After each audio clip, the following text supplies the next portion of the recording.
First of all જે ઓસ્ટિયો arthritis કહેવાય છે અને એને ગુજરાતીમાં અસ્થિવા કહેવાય, અને એક કોમન ઘસારો એઝ તમારી જેવી ઉંમર થતી જાય આફ્ટર 45 સ્ટાર્ટ થઈ જતું હોય છે process due to the lifestyle problem.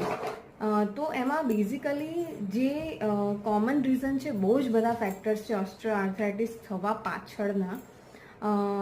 તો એક basic common reason just mechanism સમજાવું છું કે સ્નાયુ નબળા પડે અને એના કારણે આખા શરીરનું વજન તમારા જોઈન્ટ ઉપર, સાંધા ઉપર પડે અને પછી ઘસારાની પ્રોસેસ સ્ટાર્ટ થઈ જાય, રાઈટ.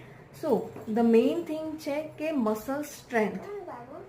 તો જ્યારે તમારી ચાલવાની સ્ટાઇલમાં તમને ચેન્જીસ લાગે કે હવે હું ઉપર નીચે વાંકું ચૂકું ચાલું છું કે whatever the changes in style, બેસીને ઉઠવામાં વધારે ટાઈમ તમને લેવો પડે, વધારે સપોર્ટ લેવો પડે,